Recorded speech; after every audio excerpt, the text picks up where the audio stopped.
ካያችሁ የራሳችሁ ጥሩ ያልሆነን ባህሪ ያሳያል።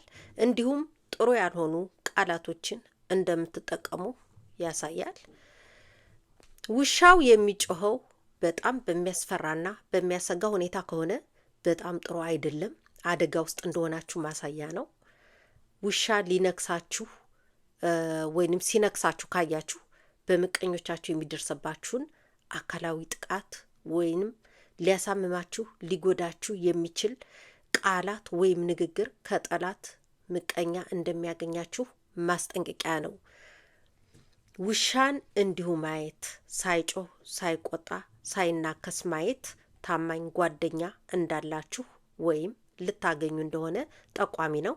ምናልባትም ህልሙን ባለማችሁበት ቀን የተዋወቃችሁት ሰው ከሆነ ታማኝ ሰው ጓደኛ እንዳላችሁ ጠቋሚ ነው።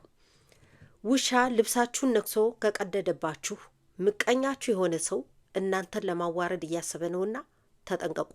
በውሻው የተወጨቀው መጠንና ስፋት በምን ያክል እናንተን ለማዋረድ እንደተዘጋጁ ማሳያ ነው። በህልማችሁ በውሻ ስትባረሩ ወይንም ሲያሯሩጣችሁ ካያችሁ ስማችሁ በመጥፎ ሊነሳ ነውና ተጠንቀቁ። ጥቁር ውሻ በጥቁር ውሻ ከተነከሳችሁ ሊበቀላችሁ ያሰበ ሰው አለ ወይንም ተበቅሏችኋል።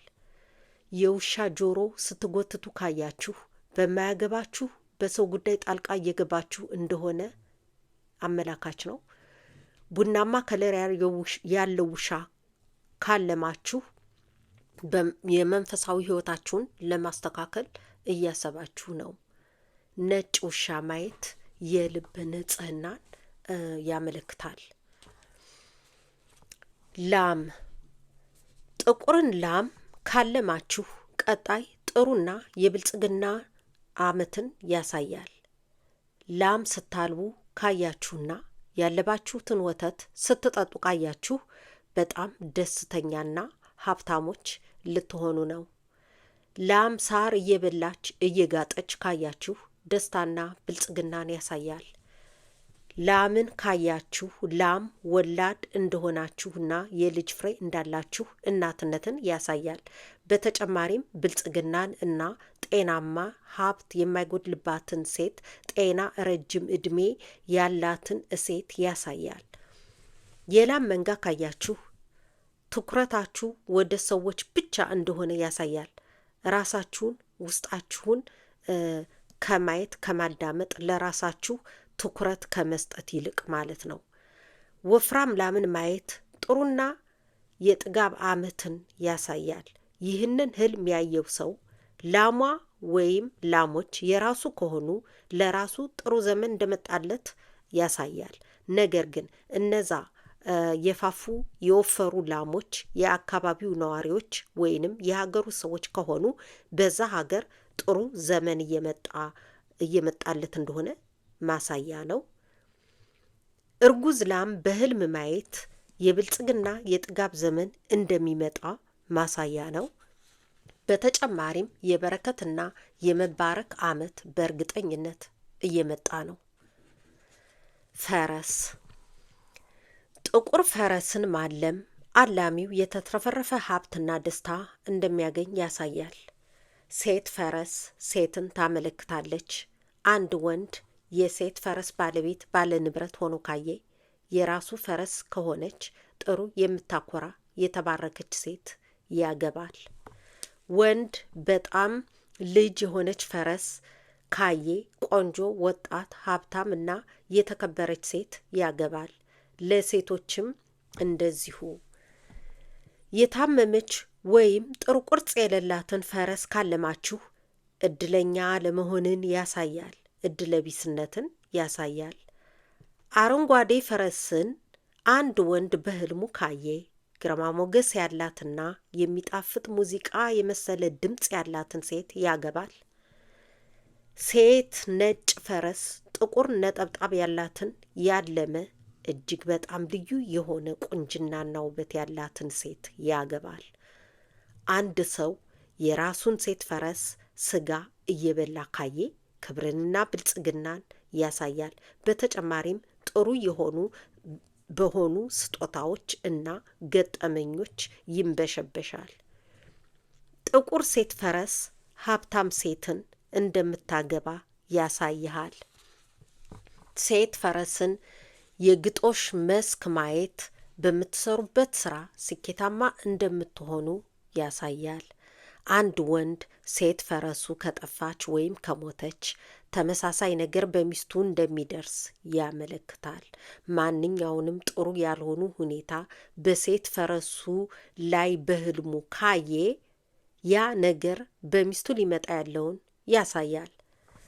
ቡናማ ቀለም ያለው ፈረስ ወደ ብርቱካናማ ከለር የሚያደላ ቡናማ ቀለም ፈረስ እንዳለው ያለመ ሰው አላሚው ወደ ሌላ ሀገር ቦታ ለመሄድ እንዳሰበ እና ያ ቦታ ለብዙ ችግርና ፈተና መከራ እንደሚዳርገው ያሳያል። የሚሮጥ ፈረስ ማየት የገንዘብ አጠቃቀማችሁ ላይ ጥንቃቄ እንደጎደለው ማሳያ ነው። ስለዚህ ጥንቃቄ ማድረግ እንዳለባችሁ ነው የሚያሳየው። ራሱን የፈረስ ነጋዴ ሆኖ ያየ ሰው በጣም ትርፋማ እና እድገት እንዳለው ያሳያል።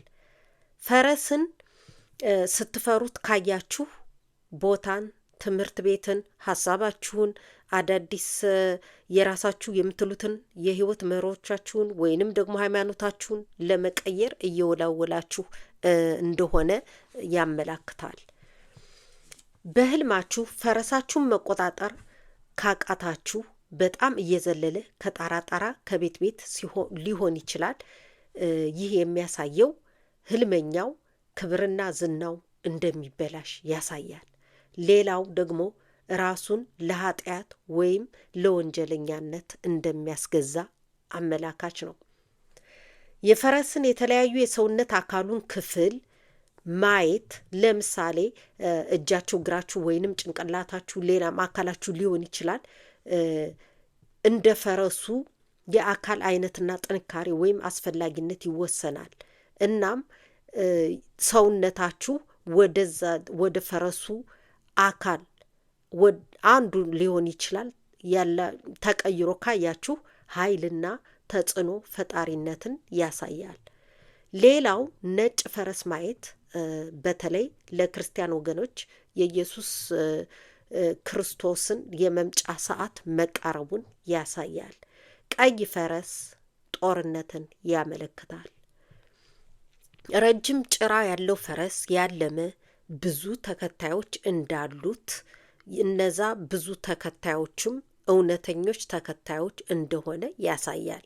አጭር ጭራ ያለው የተቆረጠ ጭራ ያለው ፈረስ ያለመ ሰው ምንም እንኳን ብዙ ሰዎች በአካባቢው ወይም በጓደኝነት ቢኖሩትም ነገር ግን ጥቂቶቹ ብቻ ታማኞች ተከታዮቹ እንደሆኑ ያሳያል።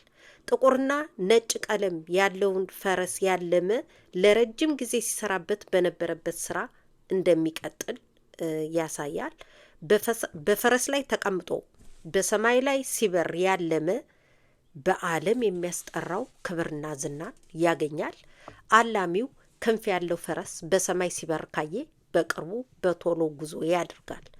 ፈረስን ከሰፈራችሁ ወይም ከቤታችሁ ሲወጣ ካያችሁ የተከበረና የተመሰገነ ሰው ወደ ሌላ ቦታ እንደሚሄድ ወይም በሞት እንደሚለይ ያሳያል። ራሱን ከፈረስ ጋር ሲታገል ሲጣላ ያየ እንደ ፈረሱ አይነትና መጠን ጥንካሬ ይህ ሰው ወንጀል ሊፈጸምበት ይችላል። ካሊያም ራሱ ወንጀል ሲሰራ ሊያዝ ይችላል። ፈረስ ሲቦርሽ ሲያጸዳ ያየ አላሚ ከተመኘው ነገር ለመድረስ ለማግኘት አእምሮውንና አካሉን በመጠቀም ጠንክሮ መስራት እንዳለበት ያሳያል። እናም በተሳካ ሁኔታ ፈረሱን አጽድቶ ከጨረሰ ያለመው ወይም የተመኘው ነገር የቱንም ያህል ከባድ ቢሆን ይሳካለታል ማለት ነው። የገረጣ የደከመ የታመመ የከሳ ፈረስ ማየት ሞትን ያመለክታል። ፍየል በግማሽ የበሰለ በጣም ያልበሰለ የፍየል ስጋን ሲበላ ያየ ሰው ሀብት ወደሱ እየመጣለት ነው። የታረደ ወይም የከሳ ፍየል ወደ ቤቱ ሲገባ ያለመ ሰው ከገዛ ቤት ሰው እንደሚሞት አመላካች ነው። ፍየሎች በእርሻ አካባቢ እየሮጡ እየቦረቁ ካያችሁ ወቅቱን የጠበቀ ጥሩ የአየር ሁኔታ እንደሚኖርና ጥሩ የአዝመራ ወቅት መኖሩን ያሳያል። በአጠቃላይ ብልጽግናን እየጨመረ መሄዱን ያሳያል። በጣም ወደ ከሳ ፍየል ማየት መቅረብ ሞትን ያሳያል። የፍየልን ጉበት፣ ስብ፣ ኩላሊት የመሳሰሉትን የውስጥ ክፍሎች በህልማችሁ ካያችሁ ተንቀሳቃሽ የሆኑ ንብረቶቻችሁን በሙሉ ወደ ሌላ ቦታ እንደምትዘዋውሩ ያሳያል። ትኩስ አዲስ የፍየል ስጋ መብላት ልጅ እንደሚሞት ያሳያል። አዲስ እና ያልበሰለ ከተበላ የፍየል ግልገል ልጅ ማየት ትንሽነትን እንደሚሰማችሁና ምንም ነገር መከላከል መመከት የማትችሉ ደካሞች ብልሃት እንደሌላችሁ አድርጋችሁ ራሳችሁን ትቆጥራላችሁ ማለት ነው። ራሱን ወደ ፍየል ሲቀየር ያየ ሰው በረከትና ታማኝነትን እንደሚያገኝ ያሳያል። በጥሩ ሁኔታ ያለ ጥሩ አካል ያለው ወንድ ፍየልን ያለመ ሰው ያለመው ሰው ሊሆን ይችላል በጣም የሚስብና የሚያምር ሆኖ ነገር ግን የሚያደርገውና የሚሰራው ሁሉ ለራሱም ለሌሎችም የማይሆን የማይመች የሆነ ነው ማለት ነው። በህልም የፍየልን የውስጥ አካል ሲመገቡ ማየት ልብን ሊሆን ይችላል፣ ጉበትን፣ ኩላሊትን፣ ሳምባን፣ ማንኛውንም የውስጥ አካል። ይህ የሚያመላክተው አላሚው ወይም እየበላ የታየው ሰው ሀብት ሊያገኝ እንደሆነ ያሳያል። ይህ ህልም የማንኛውንም እንስሳት የውስጥ አካል ሊሆን ይችላል። ቢሆንም ጥሩ ነገር ነው።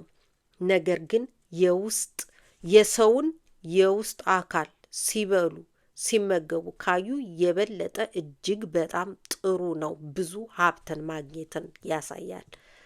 ጥሬ የፍየል ስጋን መብላት የሰውን ስም ማጥፋትና ስለ ሰው ድክመት ማውራትን ያመለክታል። የተራራን ፍየል መያዝ ስልጣን ካለው ሰው በጣም ሀብታም ከሆነ ሰው ወይም ከነገስታት ሊሆን ይችላል ገንዘብ ማግኘትን ያመለክታል። በርቀት የተራራን ፍየል ዝም ብሎ አተኩሮ መመልከት ስልጣን ላይ ያለን ሰው ስም ማጥፋትን ያሳያል። እሺ አድማጮቼ ለዛሬ ይህንን ያዘጋጃለሁ። በቀጣዩ እስከምንገናኝ ሰላም ሁኑልኝ። ሰብስክራይብ፣ ሼር፣ ላይክ ማድረግ አይርሱ። አመሰግናለሁ።